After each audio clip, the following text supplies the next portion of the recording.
I'm Jenny. Welcome to my channel. Ideally, this video would be shot in HD, but my camera is conspiring against me today. It keeps turning off anytime I'm trying to do a video. So here we go.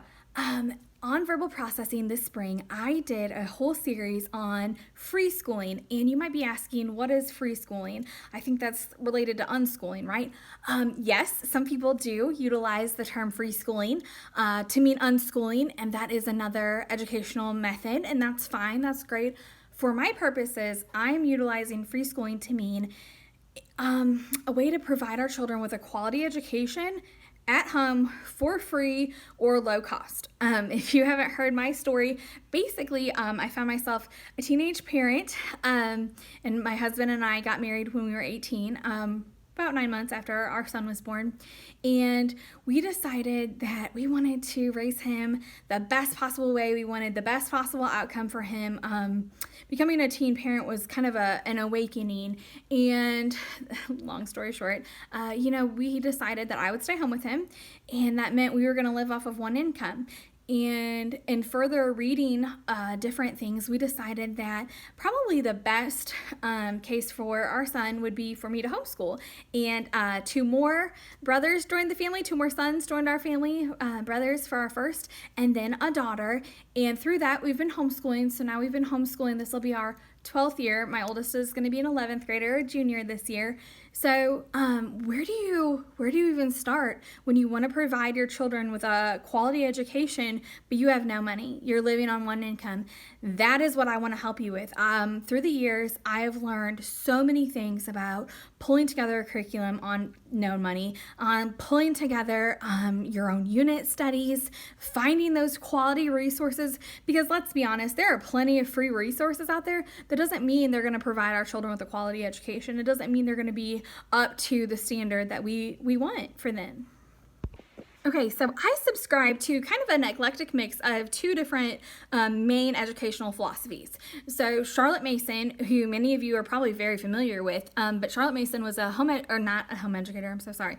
Charlotte Mason was an educator in the 1800s, and she has written, I think, 6 volumes on educational philosophies, and we can link to some great resources for that. But anyway, her main emphasis, especially when we're thinking about starting out home educating, right, our elementary school age children, her main emphasis was on living books. So that is in direct opposition to a textbook. So for instance, it would be like an art manual or an art book that makes the art really come alive for the child versus a dry, dull textbook.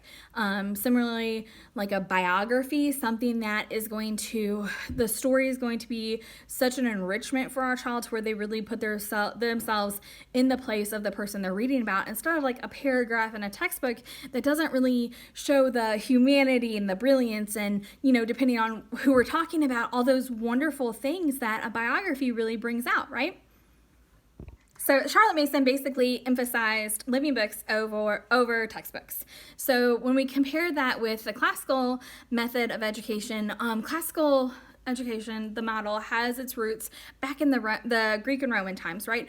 So they are the ones who really set forth a curriculum that was based on the liberal arts, and not like we think of I think a lot of us think of the fine arts when we hear liberal arts, but really they were concerned with the whole person. They were concerned with, there are certain foundational bits of knowledge, pieces of knowledge that we all need to understand in order to advance to the next stage, right? So for the classical educational model, they're going to emphasize the great works of Western civilization. So our literature, our poetry, our all of those types of things, our books, and they have a foundational basis.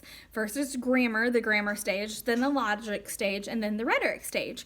With the idea being grammar being the foundational framework. Like if you don't understand the way language is put together, you're not going to be able to, and certain basic definitions, you're not going to get to the logic stage and the reasoning and forming good arguments, recognizing poor ones, really understanding how the world works and certain truths. And then the next stage is rhetoric, when you're able to kind of put all those things into practice that you've learned foundationally throughout your school career. So when we think about these stages, a lot of times we think about our elementary school age kids being the grammar stage.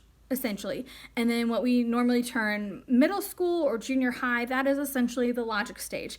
And if you think about it, developmentally, this is absolutely perfect for where our children are developmentally, because in middle school is when they begin questioning everything, okay? And so then the last stage, our rhetoric stage, that is our high schoolers. They're now fully capable of deep thought and informed opinions, and just their worldview has just changed drastically, in such a short period. So when we kind of combine those two components, that is what I personally am looking for when I'm utilizing these free schooling resources. That's kind of my lens, is I want to be able to find things that are free or reduced cost, but that will provide that, quality education. So I'm going to look for things that are Charlotte Mason approved or classical education friendly. And so that's kind of the lens that I'm using to mention these resources. So some free schooling examples would be Our Island Story. You can listen to that completely free on LibriVox.org. or the LibriVox app, which is our preference. And then you can have your first or second graders just simply narrate the story to you. And narrate is a Charlotte Mason term. Basically, it just means tell you the story back in their own words. So these chapters are approximately 10 to 15 minutes, which is another Charlotte Mason principle. For younger guys, we want to keep those lessons between 10 to 15 minutes. And if you know anything about child development, that's about what their attention span is. So those 10 to 15 minutes really are ideal for, we can get in there, we can study really hard for 10 to 15 minutes, and then we can get out. And my very active boys really appreciate that, let me tell you. But perhaps maybe you have a first or second grader, but you don't want to listen to the audiobook for whatever reason. That's not what you prefer. That's fine. Manybooks.net has the text available for free to download. So this is just one example of how we can seek out the resources that are already available to give our children a quality education while not spending any money, or while spending very little money. Because the reality is, many of us are on a tight income because we are homeschooling. We are usually on one income, or maybe we're working for home to kind of supplement that income. But the reality is, we can have it all, but we can't have it all at the same time.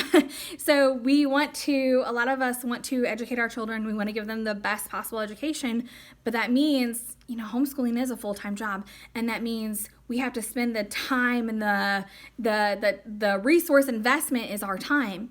Meaning we usually cannot spend that time working for a financial gain, right? So that's just one of the realities of this homeschool life. And so one of the things that I really want to do is to help provide you with those resources, and that's what we're going to be working on in these videos. So thank you for watching. Have a great day.